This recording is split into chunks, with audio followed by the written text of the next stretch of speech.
Hello students, welcome to Nimbus Learning powered by Engineers Academy. जैसा कि आपको पता है कि बीएसएनएल जेटीओ 100 वैकेंसीज आप सभी के लिए आई हैं। जितने भी बीटेक के स्टूडेंट जिन्होंने electronics, electrical, communication, IT, CS या उससे रिलेटेड ब्रांच में बीटेक करी है या एमएससी वाले स्टूडेंट, वो सारे के सारे स्टूडेंट इसमें एलिजिबल हैं। आज के इस वीडियो में हम previous history of BSNL JTO, क्या हमें पढ़ना है और 2 से 3 महीने में, क्योंकि अगस्त के एंड में एग्जाम शेड्यूल्ड है, तो जून, जुलाई और 20-25 दिन अगस्त, इन दिनों में हमें कैसे पढ़ना चाहिए, क्या पढ़ना चाहिए, उसके बारे में आज हम चर्चा करेंगे। जैसा कि आपको पता है कि बीएसएनएल में जो डायरेक्ट रिक्रूटमेंट है ये बहुत दिनों बाद हो रहा है। जो अभी ये रिक्रूटमेंट का जो नोटिफिकेशन आया है, इसमें आपने देख लिया होगा कि इस नोटिफिकेशन में आपका 4 जून से एप्लीकेशन इनवाइटेड हैं, 4 जून से और 3 जुलाई तक चलेंगी। फिर उसके बाद में इनका एप्लीकेशन एडिटिंग हो गई 4 जुलाई तक, उसके बाद में एडिटिंग और लास्ट में सबमिशन एंड ऑल, वो आपके पास में 11 अगस्त आ गया, 11 जुलाई आ गया। और मंथ ऑफ अगस्त मतलब हम मान लेते हैं कि एंड ऑफ अगस्त में ये एग्जाम हो जाएगा। तो प्रिपरेशन के लिए मोटा मोटा आपके पास में 30 + 30 + 15 75 डेज का आपके पास में टाइम है। 75 दिन में क्या पढ़ना है और इतने पूरे सिलेबस को क्या करें, उससे पहले कुछ बातें और आपको ध्यान रखनी है जो आपको पता होनी चाहिए कि ये पेपर जो है 3 सेक्शन से होगा, सेक्शन 1, सेक्शन 2 और सेक्शन 3। तो हम यहां पर देख लेते हैं कि सेक्शन 1 की बात करते हैं।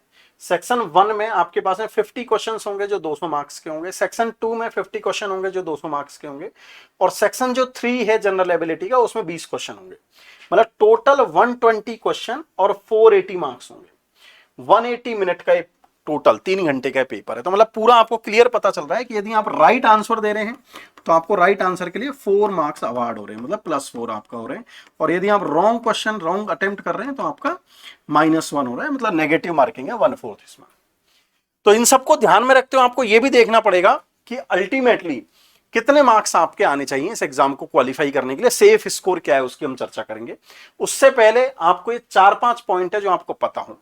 The examination will be conducted in 1 shift, एक ही शिफ्ट में एग्जाम होगा। मतलब 3 सेक्शन है तो बच्चे कंफ्यूज होते हैं क्या सर 3 शिफ्ट में होगा, नहीं, एक साथ ही CBT based, computer based, online multi choice questions का पेपर एक ही बार में 3 घंटे लगातार में होगा, जिसमें 3 सेक्शनल पेपर, इंजीनियरिंग स्ट्रीम का सेक्शन 1, इंजीनियरिंग स्ट्रीम का सेक्शन 2 और जनरल एबिलिटी आपके पास में 3 घंटे का पेपर होगा। ये तो क्लियर है। पॉइंट नंबर 2 की बात कर लेता है। The examination will be objective type with negative marking, जो हमने ऑलरेडी चर्चा कर ली है। 4 मार्क आपके करेक्ट आंसर के लिए और 1 मार्क आपके नेगेटिव मार्किंग के लिए होगा। नेक्स्ट जो सबसे ज्यादा इंपॉर्टेंट है, minimum qualifying marks in each section will be 40%। मतलब जो सेक्शन 1 है, चाहे सेक्शन 2 है या सेक्शन 3 है, वहां पर आपको 40% मार्क्स लेके आने हैं।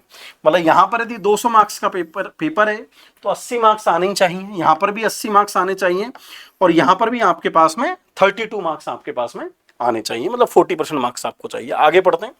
In each section overall minimum qualifying marks in all the 3 stream should be 50%। बहुत ज्यादा इंपॉर्टेंट है ये। इसके क्या साइड इफेक्ट होते हैं या प्रीवियसली क्या साइड इफेक्ट रहे हैं उसके बारे में हम आपको बताएंगे।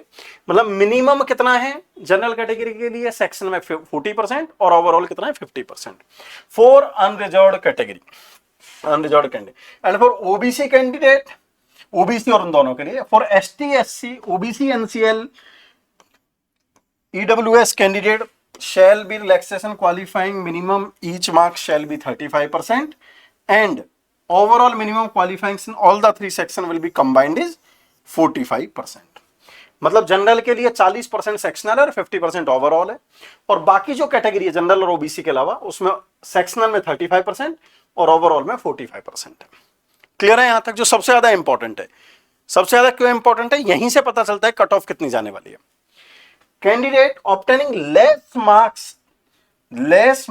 than the minimum qualifying marks in any of the section and 3 section combined shall not be considered for the including in the merit list। Clear है? वही पॉइंट है।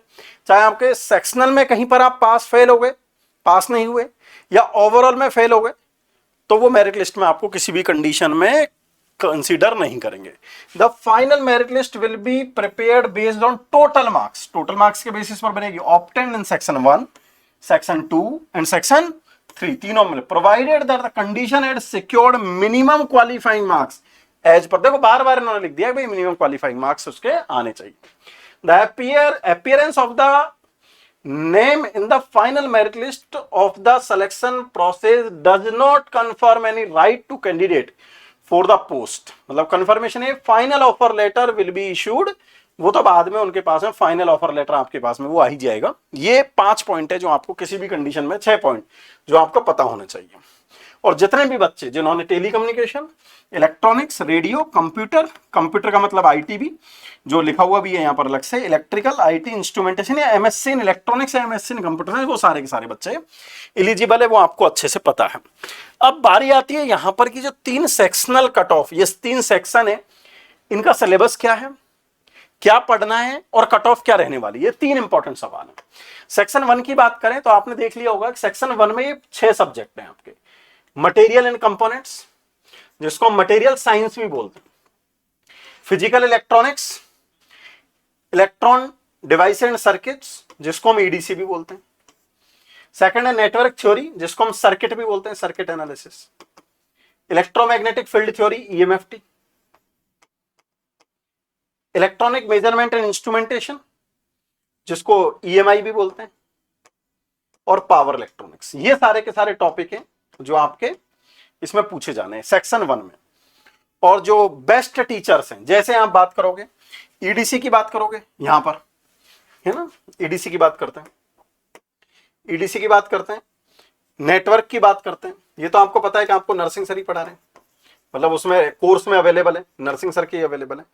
मेजरमेंट और पावर इलेक्ट्रॉनिक्स पाटीदार सर के अवेलेबल है, खुद ने exam दिए हैं, सर को पता है कैसे एग्जाम निकलते हैं, एग्जाम निकाले हैं। मटेरियल साइंस सुशील सर का अवेलेबल है, सुशील सर ने करवाया, बहुत ही बढ़िया, आपको पता ही है। एंड ईएमएफटी जो है वो अजय दीक्षित सर का अवेलेबल है, जो कि बेहतरीन मॉड्यूल आपके पास में बना हुआ है। यदि हम सेकंड पोर्शन की बात करें तो सेकंड पोर्शन में भी जैसे analogue electronics, again nursing sir का अवेलेबल है, आपने पढ़ा भी है, कैसा क्या पढ़ा रहे हैं, बहुत अच्छा पढ़ाते हैं, आपको पता ही है। डिजिटल इलेक्ट्रॉनिक्स आपका पंकज गर्ग सर का अवेलेबल है। कंट्रोल सिस्टम हरिओम सर का अवेलेबल है। तो मैं ये बताना चाह रहा हूं कि ओवरऑल जितने भी टीचर्स हैं उन सबके बेहतरीन तरीके से मॉड्यूल बने हुए हैं। जैसे कंट्रोल है हरिओम सर का है, माइक्रो प्रोसेसर भी हरिओम सर ने कराया है। तो एक बेहतरीन मॉड्यूल बना हुआ है जिसमें सारे के सारे ये क्वेश्चंस की थ्योरी और प्रैक्टिस हमने रिकॉर्डेड फॉर्मेट में डाली है। क्या डाला है उसके बारे में भी एक बार और चर्चा कर लेते हैं। पहले सेक्शन 3 की बात कर लेते हैं जो सबसे ज्यादा इंपॉर्टेंट है, क्योंकि यहां पर बच्चे प्रीवियस यदि एनालिसिस देखेंगे तो बच्चे फेल हो जाते हैं, पर ज्यादा फेल हो जाते हैं कंपेयर टू टेक्निकल, क्योंकि अल्टीमेटली 20 ही क्वेश्चन है। और यदि आप इसको देखोगे तो इसमें इंग्लिश के अराउंड 8 से 10 क्वेश्चन है, और जो जीके जीएस वाले क्वेश्चन है वो है लगभग वही मतलब 8-10 क्वेश्चन, टोटल मिला के 20 क्वेश्चन है। और इंग्लिश का जो लेवल है वो बहुत ही एक्सीलेंट लेवल के क्वेश्चन आते हैं, अच्छे लेवल के।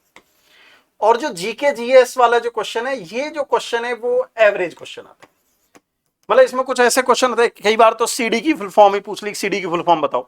तुम केवल एग्जांपल इसलिए बता रहा हूं ताकि आपको आइडिया हो। और यहां पर इसमें कोई कॉम्प्रोमाइज भी नहीं कर सकते, सेक्शनल कट ऑफ का मामला है, और यदि कुछ गड़बड़ हो गई तो सारा पेपर ही बेकार हो जाएगा, कट ऑफ से बाहर, उससे सिलेक्शन से बाहर निकल जाओगे आप।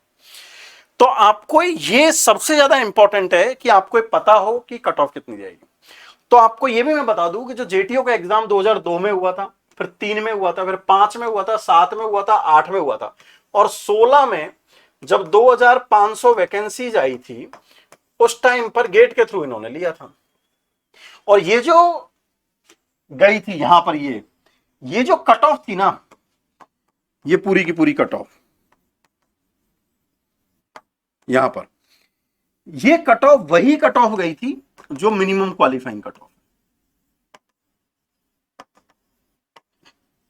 मतलब जो जिस कैटेगरी के लिए, जिस जनरल के लिए मैंने 40-40-50 बताया ना, सेक्शन में 40-40-40 और ओवरऑल 50, तो आप प्रीवियस पेपर देखेंगे तो उनमें वही कट ऑफ चली गई।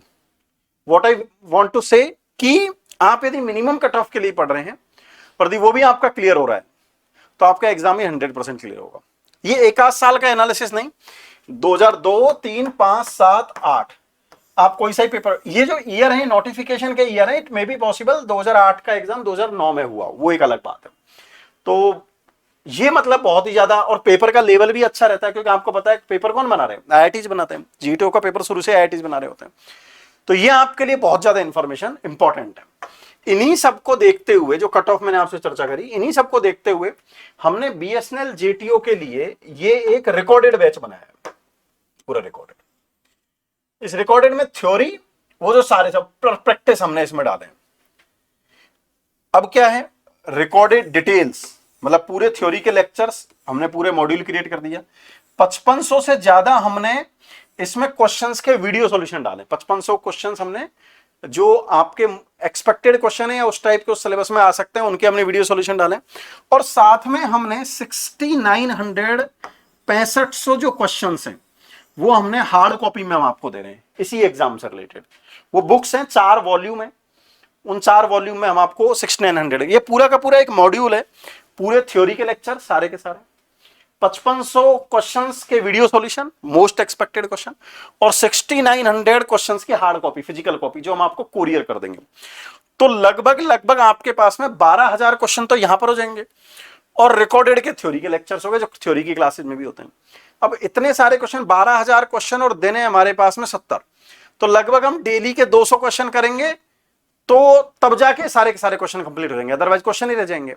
तो इन 70 दिन के लिए एक बेस्ट पैकेज हमने बनाया है, जिसको कि लाइव में तो सारी क्लासें कंप्लीट हो नहीं सकती, तो हमने कुछ वीडियो, कुछ क्वेश्चंस को हमने लाइव भी रखा है, लेकिन मोस्ट ऑफ द क्वेश्चंस हमने इसमें ऑलरेडी डाल दिए। ये पूरा का पूरा मॉड्यूल अवेलेबल है निम्बस लर्निंग के ऐप पर। आप यदि ऊपर सर्च बार में सर्च करेंगे बीएसएनएल जेटीओ, तो आपको ये मॉड्यूल मिल जाएगा। वहां पर आप आज से ही और अभी से ही इन क्लासेज को एंजॉय करना स्टार्ट कर सकते हैं। आपको यदि इन बुक्स के सैंपल पीडीएफ देखनी है, तो अपनी पब्लिकेशन की वेबसाइट eapublications.com, मैं यहां पर लिख देता हूं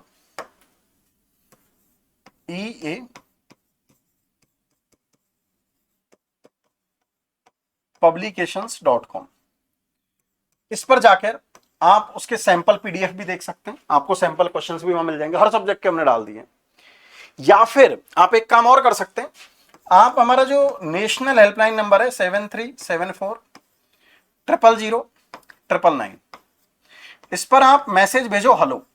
क्या मैसेज भेजना है? हेलो। आपसे हमारा एआई चैट एजेंट बात कर लेगा, और बात करने के बाद में आपको जो भी जेटीओ से रिलेटेड चाहिए वो सारा आपको प्रोवाइड करवा देगा। वहां पर आपको सैंपल भी मिल जाएंगे, वीडियो लेक्चर भी मिल जाएंगे, सैंपल पीडीएफ भी मिल जाएगी। तो क्या तरीका है दूसरा, 7374000999, ये नंबर सेव करो और मैसेज भेज दो हेलो। वहां पर आप जिसके बारे में भी डिटेल जानना चाहते हैं, SSC, RRB, BTSC, computer instructor, चाहे बीसीआईओ, एससीआईओ, आरएसएसबी, आरएसईबी, जेपीएससीएई, या फिर बीएसएनएल जेटीओ, सबके बारे में डिटेल आपको मिल जाएंगी। वो आपके साथ में कनेक्ट कर लेंगे। आप यहाँ हेलो का मैसेज भेज दो। और आपको ज्यादा जानकारी चाहिए, वेबसाइट विजिट कर लो। तो आप अच्छे से तैयारी करें और 70 दिन में इस एग्जाम को तैयारी करें, ताकि एग्जाम निकल सके। और भी यदि आपको कोई इन्फॉर्मेशन चाहिए, आप वीडियो के कमेंट बॉक्स में जरूर बताएं, फिर अगले वीडियो में हम उन सबके बारे में चर्चा करेंगे। All the best from the entire team of engineers academy and nimbus learning. Thank you.